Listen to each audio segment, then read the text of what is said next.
Mesdames, messieurs, très chers courriéristes, bonsoir et bienvenue dans ce petit courrier ASMR. Petit courrier, la chaîne qui reprend le principe des petites annonces en fin des magazines journaux de l'époque. Vous envoyez vos demandes, vous y répondez également dans les commentaires. Les règles sont simples. Pour envoyer vos demandes, le lien dans la description, le formulaire Google Form, 3 cases à remplir, votre pseudo éphémère, votre demande sans faute d'orthographe et la case vous êtes-vous bien relu. Si vous souhaitez voir ces vidéos sans publicité, vous avez le programme rejoindre pour rejoindre la chaîne sur YouTube à 99 centimes par mois et plus si vous voulez me soutenir avec des petites récompenses. Sans plus attendre, le courrier du jour.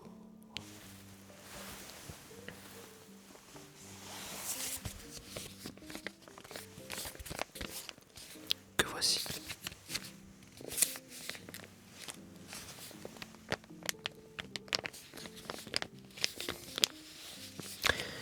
On n'oublie pas de s'abonner s'il vous plaît. Abonnez-vous, merci.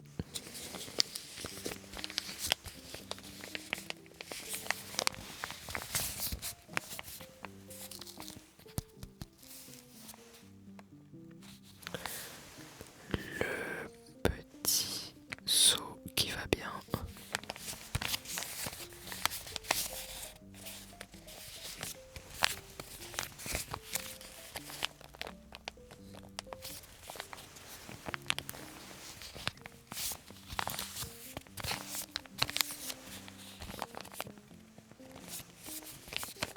Que l'on va déceler.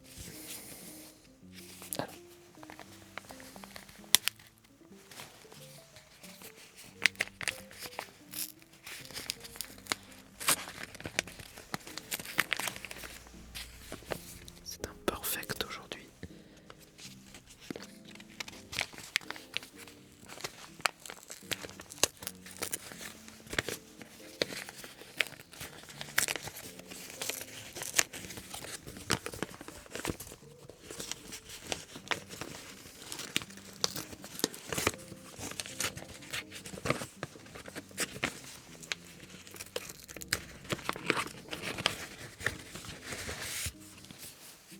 Le courrier se trouve juste là.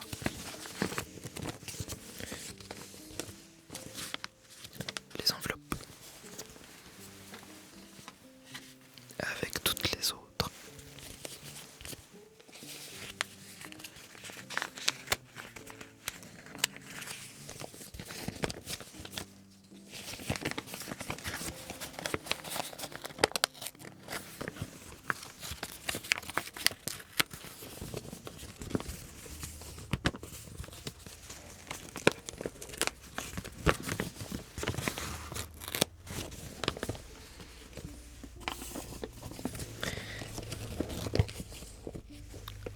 Et nous y sommes, c'est parti.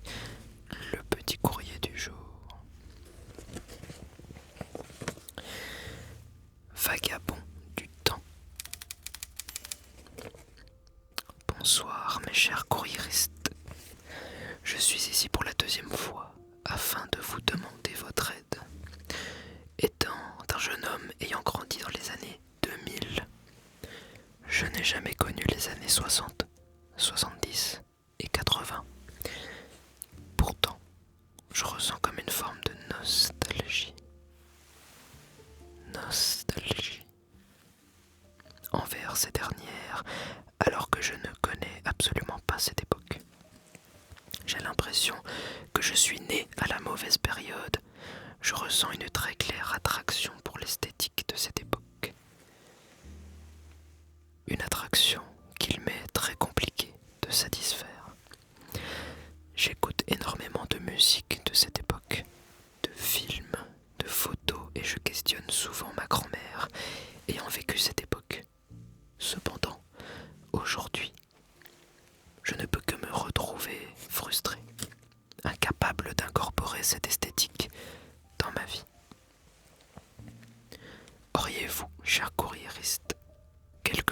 conseils, que ce soit en matière d'ameublement, de musique, de mode, pour me permettre de me connecter à cette période qui me fascine.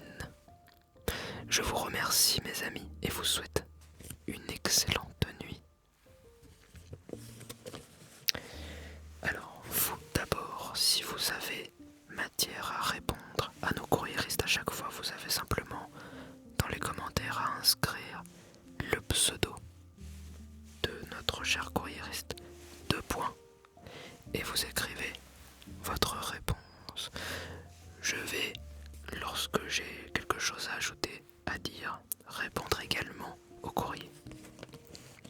En tout cas, je peux donner quelques directions, on va dire, et pour le coup, je pense que vous pouvez trouver l'inspiration, cher vagabond du temps, sur Pinterest. Notamment, c'est le plus rapide, instantanément, vous pouvez le faire maintenant. Ensuite, si vous habitez à ou près de Paris, vous pouvez aller, je pense, au bus de Saint-Ouen. Alors attention, bus de Saint-Ouen, ça rime avec frustrant, parce que on peut y trouver des choses magnifiques, rares, mais à quel prix? Attention au porte-monnaie. En tout cas, j'ai vu des choses de ces années-là, de souvenirs, voilà, des fauteuils incroyables de designers. Mais commencez peut-être par Pinterest pour comprendre tout cela, comment agencer, et ensuite faites-vous une idée de ce que vous recherchez. Allez voir au bus de Saint-Ouen. Et enfin, peut-être chez les antiquaires, un peu plus indépendants, mais ça reste plus compliqué.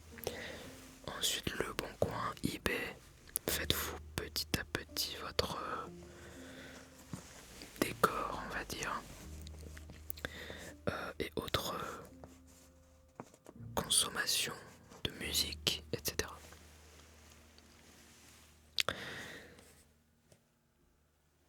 La dormeuse du Val. Très cher courriériste, bonsoir. Je suis ravi de faire partie de cette nouvelle communauté qui m'a l'air tout à fait charmante. Plutôt du genre peu sociable, je ne me suis fait au cours de mes études que peu d'amis avec qui, pour la plupart, j'ai fini par perdre contact. De plus, m'étant enfermé dans une relation pendant 5 ans, j'ai eu peu d'occasion de rencontrer du monde, ce qui, j'en conviens, me convenait tout à fait. Cependant, ma rupture m'a ouvert les yeux sur plein de choses. De nouveau pleine de confiance en moi, j'ai donc décidé de sortir de ma zone de confort et de ma solitude qui, si elle se prolonge trop longtemps, finira, je le crains, par me replonger dans un état peu désirable. Ma question est donc la suivante. Comment fait-on pour faire de nouvelles rencontres et se faire des amis lorsque nous avons 26 ans, que nous sommes en emploi et que nous n'avons clairement pas l'habitude de socialiser? Je vous remercie par avance pour vos réponses et à bientôt, je l'espère. La dormeuse du Val. PS. Ne trouvez-vous pas notre présentateur de petits courriers charmant? Merci. PS2. Quel est votre mot préféré? Pour ma part, il s'agit du mot rouflaquette. Alors, déjà, indiquez la dormeuse du Val de Poing et votre mot préféré, j'ai hâte. Pour ma part, quand on me pose cette question, je réponds toujours le même mot et je dis toujours que ce n'est pas forcément mon préféré en termes de beauté, mais c'est celui qui me fait le plus rire. C'est le mot groupuscule.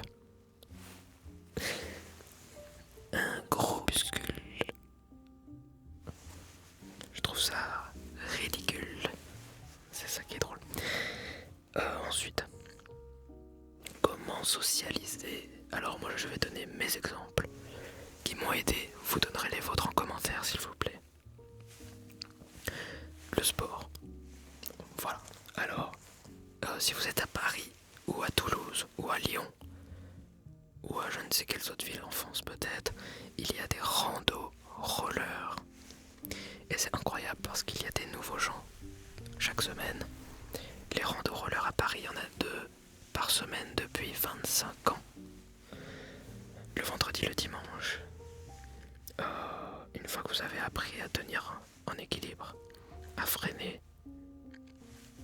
c'est bon, vous pouvez y aller. Et un peu d'endurance quand même. Parce que c'est 20 km. Il y en a à Toulouse, il y en a à Lyon. Alors à Lyon, à mon avis, ça doit grimper. Attention. Les randos rollers. Et oui, parce que vous pouvez parler. Alors ne vous enfermez pas dans vos écouteurs. C'est ça qui va tout de suite faire qu'on ne va pas venir vous parler. Et la salle de sport également. Bon alors c'est plus un peu plus compliqué on va dire la salle de sport parce que clairement les gens sont là pour faire leur sport. Alors que la rando roller c'est un vrai lieu de société. Mais en salle de sport j'ai rencontré un gym bro pour ma part avec qui nous entendons très bien, nous discutons à chaque fois. On s'amuse, on se fait des challenges à la salle et c'est incroyable. Voilà, cette personne est là depuis bien plus longtemps que moi, donc parfois il me présente d'autres personnes. C'est encore mieux. Donc voilà, et toujours, ne vous enfermez pas dans vos écouteurs, même quand vous êtes dans les transports.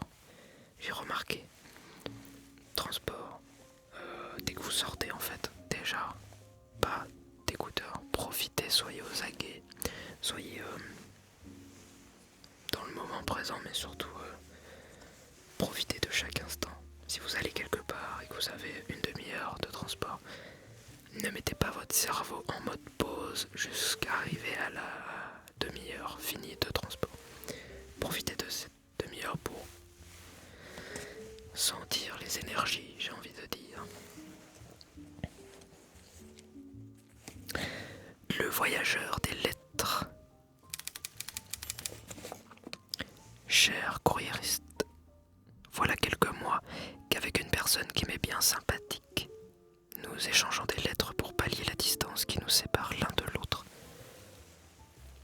Sympathique. Trouvant ça plus poétique d'exprimer nos ressentis à travers des thèmes plus ou moins philosophiques. Nous nous sommes mis en accord sur une thématique par mois. Mais voilà, mon problème, j'en ai bien peur, est mon incapacité à trouver un thème qui retienne son attention et force la réflexion profonde sous forme de poème voyageur. Je vous serais bien reconnaissant si le cœur vous en dit de me partager vos idées qui, je l'espère, pourront donner lieu à la naissance de nos prochains envois. Je n'ai pas réfléchi à des thèmes particuliers et c'est un petit peu, on va dire, si j'en cite un ou deux, il y aura peut-être des chances que vous l'ayez déjà traité. Donc je vous invite, nos chers auditeurs, courriéristes, à répondre aux voyageurs des lettres par un thème ou deux ou trois qui vous passe par la tête. Arilé de Numidie. Peu importe où je me trouve au moment précis, j'ai comme une impression que ce n'est pas l'endroit propice où je dois être et de rater quelque chose de meilleur, plus profitable ou plus intéressant, tel un souvenir inaccessible. Cela m'empêche d'apprécier le temps présent et la compagnie qui m'entoure. Entre parenthèses, changer d'endroit ou bouger ne change pas mes idées. Alors, aurait-on affaire à un cas de FOMO? Donc la FOMO c'est The Fear of Missing Out, la peur de rater quelque chose. Par exemple, vos amis sont à une soirée, vous ne pouvez pas y aller. Vous avez cette cette sensation. Vraiment, c'est une émotion ou un sentiment, je ne sais pas, un peu des deux, de rater quelque chose et de vous sentir un peu nul, ou alors, voilà, bref. Moi j'ai la FOMO en vide-grenier par exemple. Enfin, du coup je la combats en ne ratant rien. C'est-à-dire que quand je suis en vide-grenier, je scanne absolument tous les stands de A à Z pour éliminer la FOMO. Vous voyez, c'est un peu comme une couche de mousse sur un vieux mur, et à chaque fois que j'ai envie de grenier, je gratte cette mousse, mais elle revient avec chaque semaine. Voilà, bref.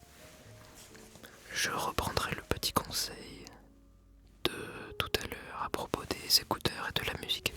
Si vous vous promenez, etc., peut-être que la musique va amplifier votre rêvasserie, on va dire, et du coup vous aurez l'impression de ne pas être dans le moment présent. Donc une fois de plus, peut-être ne pas avoir de musique lorsque vous vous promenez. Je prends l'exemple de se promener parce que c'est des endroits, on va dire, où moi je me force justement à combattre ce sentiment, mais votre courrier me parle. Il me parle. Lorsque vous vous promenez, je vais vous donner un exemple très précis qui m'est arrivé la semaine dernière. Lorsque je me promenais à Paris, j'avais quelques rendez-vous et ensuite j'étais libre et je ne voulais pas partir tout de suite parce que je voulais éviter l'heure de pointe dans les transports. Donc j'ai continué à me promener. J'ai erré simplement, alors que Paris je connais plutôt bien, mais je me suis dit, on ne sait pas sur quoi on va tomber. Je ne connais pas non plus toutes les boutiques de Paris, alors qu'il y en a des milliers, voire peut-être pas millions, mais enfin, il y en a quand même très souvent. Donc je marchais un peu souvent dans les mêmes directions que je connaissais, donc je me suis dit, je me retrouve face à une intersection. Et là, on entre dans votre sentiment. Soit je prends la rue que je connais, plus passante, et j'aime bien, on va dire, les bains de foule, plus commerçante aussi, plus, voilà, c'est là que se passe la vie, on va dire. Soit je prends l'autre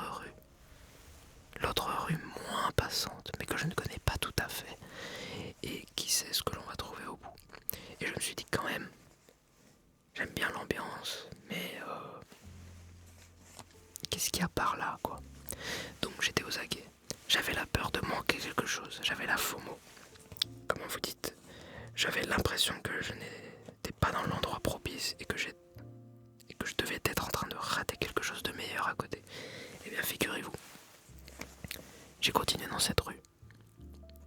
Je suis tombé sur une boutique qui m'a intéressé. Je suis rentré, incroyable. J'ai continué.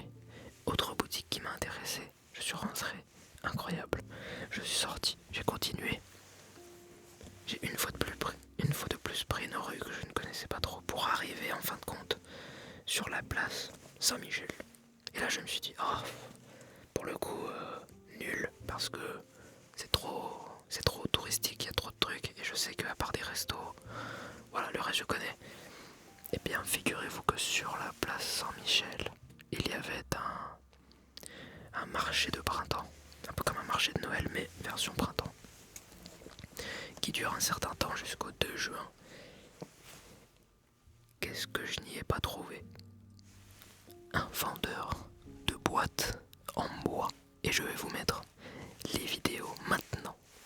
Ceux qui me connaissent de la chaîne Made in France ASMR, ma chaîne principale, connaissent mon amour pour les boîtes, mes collections. J'en ai plein dans le décor, elles sont cachées presque toutes. D'ailleurs, elles sont toutes là. Quand j'ai vu ça, disons que si j'avais suivi mon instinct de ne pas rater quelque chose avec les grands boulevards, je ne serais pas arrivé là. Et finalement, je suis tombé sur quelque chose. Je suis resté, j'ai discuté avec le monsieur, on a parlé, j'ai regardé toutes ces boîtes, etc. Pas acheté parce qu'un peu trop cher, mais bon, peut-être que j'aurais pu finalement me laisser tenter. j'ai découvert un artisan, etc. Ça ne serait pas arrivé si j'étais passé sur les grands boulevards. Donc en fin de compte, la chose que j'aurais pu manquer de encore plus intéressant, c'est ça. Je l'ai eu en manquant ce que je croyais être plus intéressant. Si vous avez l'impression, voilà, de ne pas être à votre bon endroit, allez ailleurs, explorez, regardez. Alors vous avez dit changer d'endroit ou bouger ne change pas mes idées, parce que vous êtes trop dans votre tête. Observez, regardez et surtout, comment dire, ayez un peu cet état d'esprit de yes man. Vous avez une boutique qui vous intéresse un peu, vite fait, vous hésitez, vous n'êtes pas dans le mood pour discuter avec quelqu'un. Allez-y quand même, vous n'êtes pas obligé d'acheter quoi que ce soit, vous pouvez discuter, vous pouvez dire « Ah, je ne connais pas, expliquez-moi et tout ». C'est ce que je fais depuis quelques semaines et c'est incroyable, je fais des rencontres. Des fois même, je vais voir un vendeur d'une chose qui ne m'intéresse pas, mais ce qui m'intéresse, c'est son discours, sa manière, pourquoi vous faites ça. C'est quoi l'histoire de la marque, qu'est-ce que vous êtes plus que vos concurrents, etc. Et en fin de compte, on se cultive directement chez le producteur. En faisant ça, vous n'êtes plus dans votre tête. Vous êtes chez l'autre, chez le décor. Et du coup, vous n'avez plus l'esprit occupé à rêvasser, à se dire « Ah, peut-être qu'ailleurs je serais mieux ». Parce que vous êtes déjà en train de vivre le moment présent. Voilà, c'est mon petit conseil. Si vous en avez d'autres, les commentez. Arthur Rimbaud.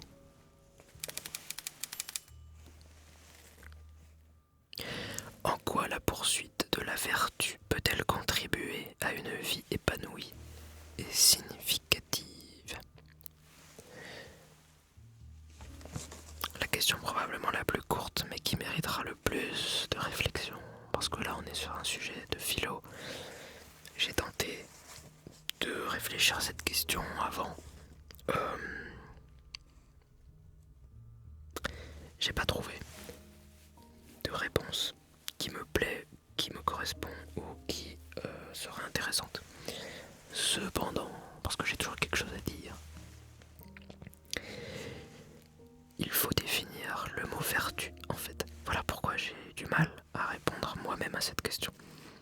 Qu'est-ce que la vertu? Parce que la vertu peut être quelque chose d'objectif ou de subjectif.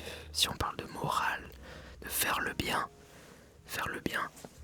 est différent pour chaque être humain et pour la société aussi de manière générale à part. Donc la vertu, poursuite de la vertu, au regard de qui, de quoi? C'est ça la question. Et lorsque ceci sera éclairé, alors on pourra réfléchir. Il y a un prisme différent de vie par personne. Voilà, c'est tout ce que j'ai à dire. Banana Spleen. Chers courriéristes, traversons actuellement une période sombre où l'angoisse m'étreint et ne me lâche plus. Je souhaiterais vous faire part de ce qui me met dans tous ces états. L'angoisse de vieillir et s'accompagne l'angoisse de la mort. Je prends mes dispositions pour aller mieux, mais j'aurais aimé savoir comment d'autres traversent ces tempêtes, si vous aussi vous bravez les mêmes que moi. Se sentir moins seul peut être un soulagement. Merci d'avance pour votre sollicitude, mes plus sincères amitiés. J'adore cette question. Et elle sera probablement en miniature.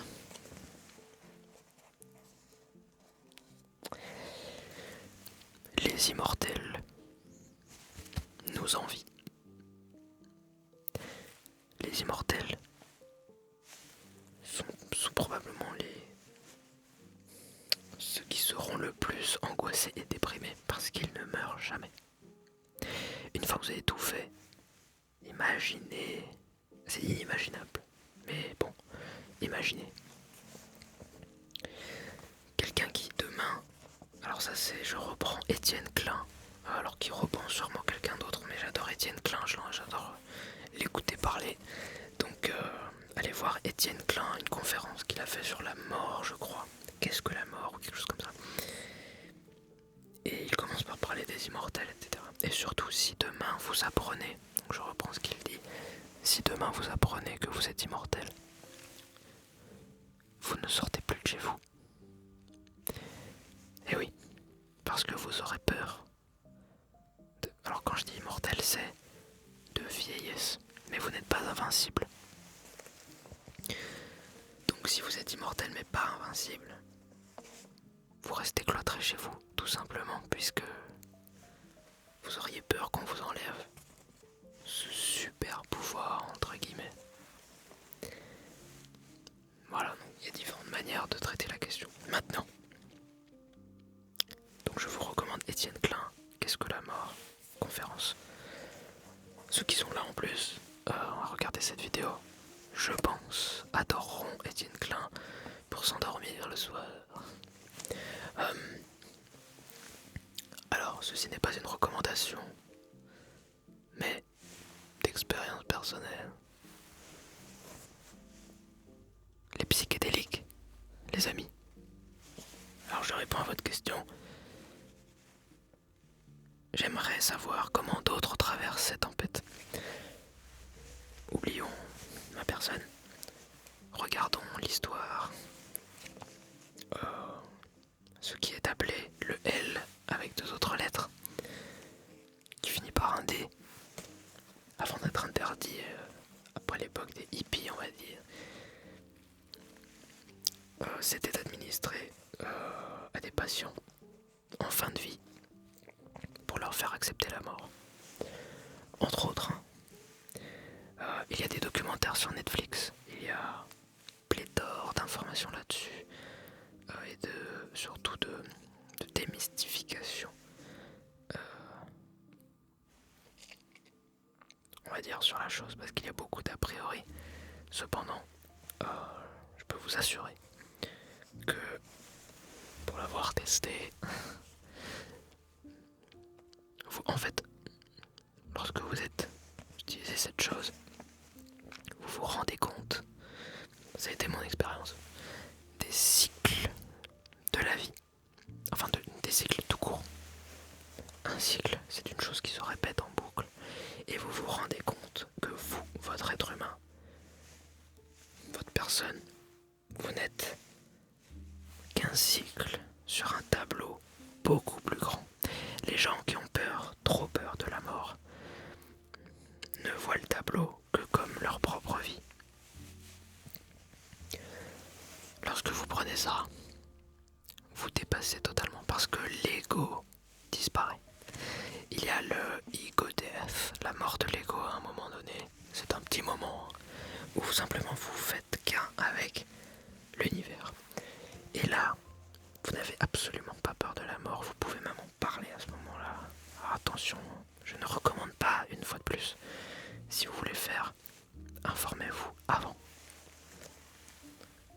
Settings très important, ne prenez surtout pas ça en soirée à l'improviste, ça se prépare comme un voyage, tout simplement. Donc renseignez-vous, vous avez pléthore d'informations, une fois de plus, sur internet. Vous vous rendez compte des cycles, vous comprenez que c'est normal, et vous l'acceptez en fait. Vous n'en avez plus peur, vous trouvez ça même presque normal, voire rassurant. Il y a la question du temps qui passe, évidemment. Et on dit toujours, votre vie commence réellement lorsque votre deuxième vie commence réellement lorsque vous vous rendez compte que vous n'en avez qu'une. Et les gens qui ont frôlé la mort confirmeront ces choses-là. Bref, il y a différentes manières de voir, voilà la mienne. La mort, c'est quelque chose que vous ne pouvez pas vivre. Là, je reprends une fois de plus les termes d'Étienne Klein, mais vous ne vivez pas votre propre mort, puisque lorsque vous mourrez, vous n'êtes plus là pour le voir. Et donc voilà,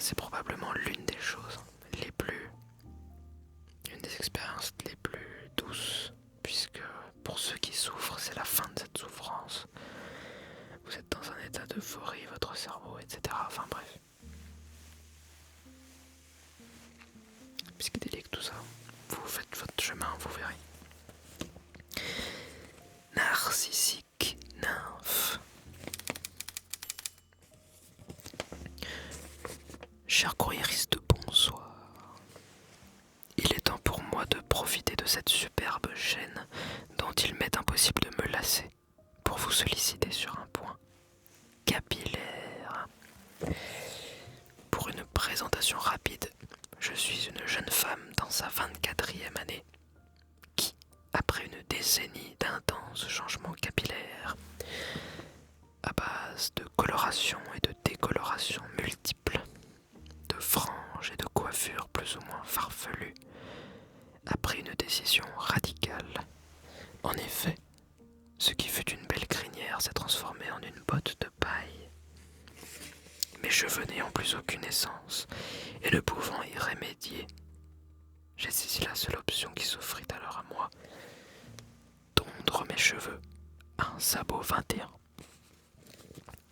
Un mois et demi plus tard, grâce à un élixir à base d'huile de romarin et de ricin, j'ai gagné environ 3 cm de chevelure et j'arrive à la fin de la période la plus ingrate de la repousse, familièrement appelée la période kiwi, qui vous laisse deviner l'état de ma coiffure. Je peux désormais ranger mes couvre-chefs et sortir, cheveux et dignité, à l'air libre. Le temps est venu pour moi d'apprendre à les coiffer, ne sachant guère par où commencer. Ma requête est donc la suivante. Personnes aux cheveux courts, quels produits et instruments utilisez-vous afin de vous coiffer convenablement? Me recommanderiez-vous plutôt de la cire coiffante ou bien du gel, voire un autre produit dont je ne connais pas encore l'existence? Mes seules conditions sont d'éviter un effet cartonné ainsi qu'un effet trop gras. Je précise également que j'ai les cheveux lisses et souples, mais surtout très épais. Je remercie par avance les courriéristes qui prendront de leur temps précieux afin de me répondre. Je prendrai note avec grand soin de chacun de vos conseils. Je vous embrasse bien tendrement. Narcissique nymphe. Alors là, c'est quand même très précis. Il y a des contraintes, des choses à éviter. Là, je ne saurais plus quoi dire, donc je laisse les gens qui savent s'exprimer en commentaire, s'il vous plaît.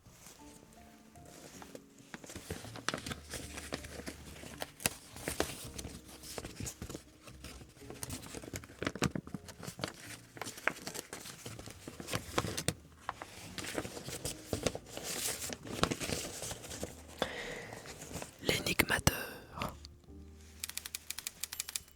Le retour.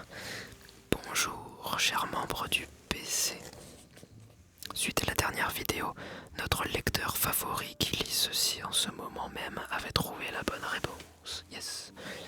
Sauf que j'avais donné 2 réponses. C'était la lettre O ou la lettre D. Nous ne saurons jamais laquelle c'était. Bien joué à lui, vous pouvez, et il est vivement conseillé, de le féliciter dans l'espace commentaire. Eh oui, je n'ai pas écrit ce message. Mais trêve de bavardage et passons à l'énigme que les plus friands d'entre vous pourront certainement élucider. Je suis pris avant que je ne sois donné. Je suis toujours laissé derrière. Les gens pleurent à ma perte. Pourtant, pendant que je suis là, ils me détestent. Qu'est-ce que je suis ?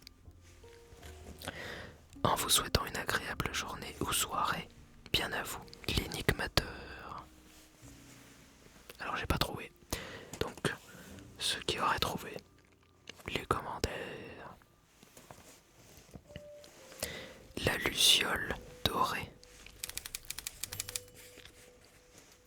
Bonsoir à tous, mes très chers amis les courriéristes. Cela fait un moment déjà que ma conscience est torturée. Mon avenir étant en jeu, j'ai décidé de vous adresser ce message afin d'obtenir enfin la réponse tant espérée.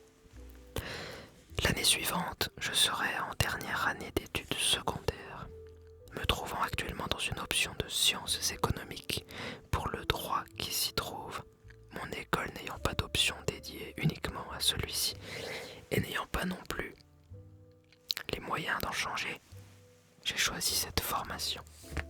Mon dilemme intervient quant à mon choix d'études universitaires.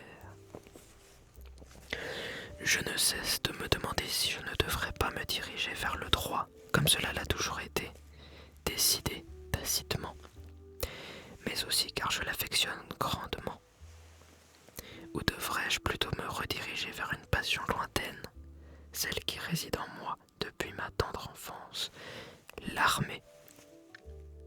J'ai conscience qu'il n'est pas aisé de répondre à cette question, mais j'ai l'espoir qu'en recevant votre réponse, je saurai si mon avenir réside au sein de l'école militaire ou en faculté de droit.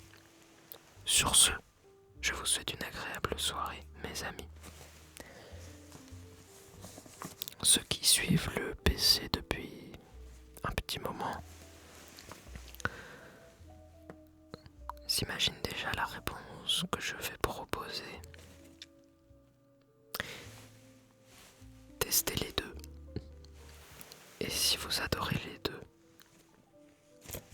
combinez-les. Mon rêve de devenir réalisateur, études de cinéma, puis en parallèle, la chaîne YouTube qui était une passion hobby plus qu'autre chose. ASMR, Made in France ASMR, l'autre chaîne. Fin des études, j'ai toujours envie d'être réal, mais ma chaîne a pris suffisamment d'ampleur pour que je puisse m'y investir totalement. J'ai rejoint les deux, j'ai un nouveau but, presque unique au monde. On doit être 4 ou 5 dans le monde à avoir ce but-là, faire des films cinématographiques, donc des films ASMR, donc de l'ASMR cinématographique. Voilà, j'ai combiné le meilleur des mondes.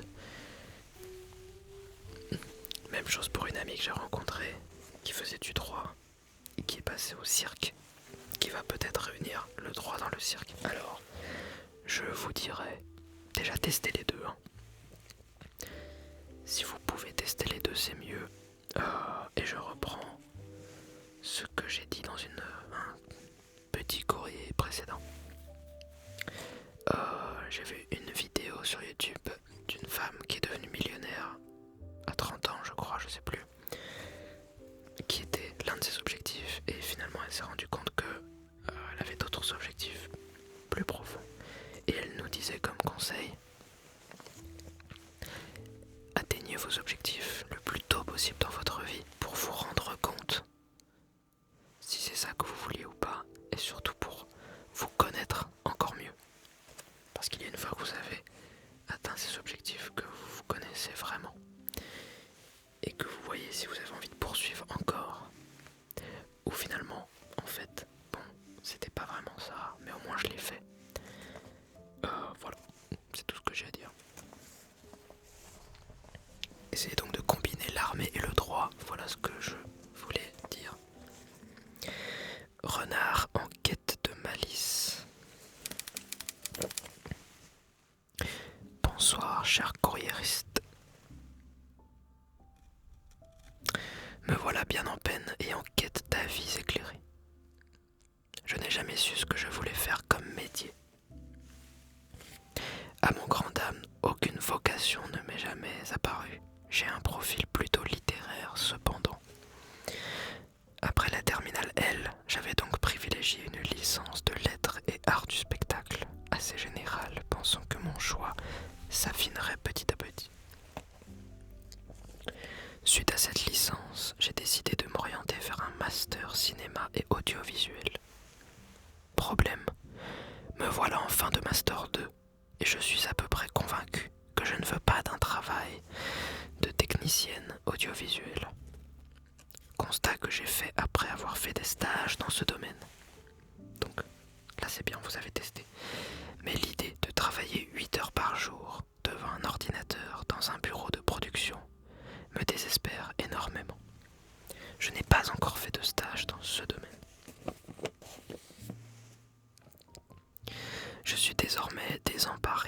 sans ressources, car cela fait 5 ans que je suis en études supérieures et je ne sais toujours pas ce que je veux faire. J'ai de moins en moins envie de travailler dans l'audiovisuel, mais je n'ai pas d'autres compétences pour prétendre à d'autres postes.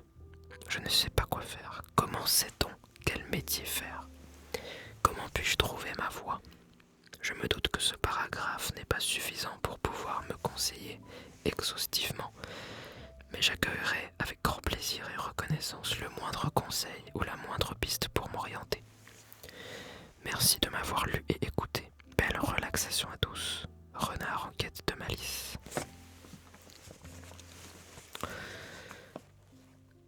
Si vous avez des conseils, les commentez. Moi, j'ajouterais que d'abord dans le cinéma, vous avez maintenant une formation cinématographique. Pourquoi ne pas lancer une chaîne YouTube en combinant, une fois de plus, toujours la combinaison de deux choses, vos compétences cinématographiques pour donc être en mesure de produire du contenu de qualité sur YouTube tel que je le fais. Sans ma formation cinématographique, je ne serais peut-être pas aussi quali, on va dire, avec un thème d'une simple passion par exemple, ou de quelque chose que vous adorez. Commencez peut-être par là, en attendant. Ensuite, vous avez dit,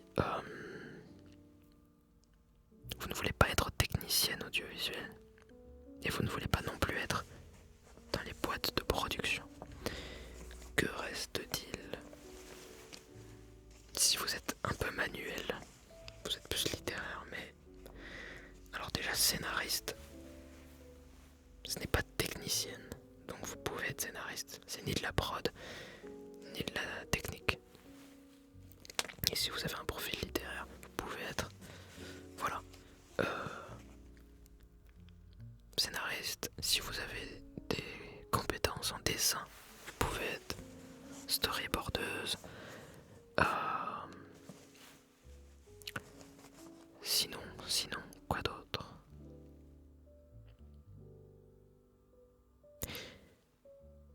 Si jamais ce n'est pas non plus le cinéma qui vous intéresse et que vous faites vraiment table rase, faites une introspection, plutôt prenez du recul et faites la liste des choses que vous consommez vous-même, que vous adorez. Moi, c'est en me rendant compte que j'adorais regarder les making-of des films dans les DVD pour voir comment sont fabriqués les films. C'est ça qui m'a donné envie de faire du cinéma. Donc s'il y a des choses comme ça que vous adorez, mais que vous pensez peut-être juste passion ou hobby, posez-vous la question, est-ce qu'il n'y aurait pas moyen soit de travailler directement dans ce domaine-là, soit par exemple de faire une chaîne YouTube qui parle de ce domaine-là.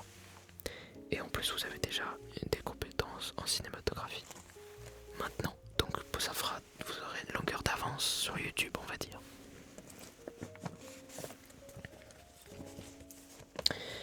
Enfin, dindon cocasse. Bonsoir, cher courriériste. Adepte de poésie et de toute forme artistique, d'utilisation des mots qui bâtissent nos langues et érigent nos univers, je me porte curieuse de connaître les poèmes, formulations ou citations qui ont le don de faire vibrer votre âme et votre cœur de par leur simple lecture. Je vous salue ainsi avec grâce et amitié, dindon cocasse. Alors là, c'est à vous, dans les commentaires. Nous avons aussi commencé les courriers du cœur, la 2e édition, par un petit courrier qui contenait un poème. Je vous invite à aller l'écouter si vous ne l'avez pas encore fait.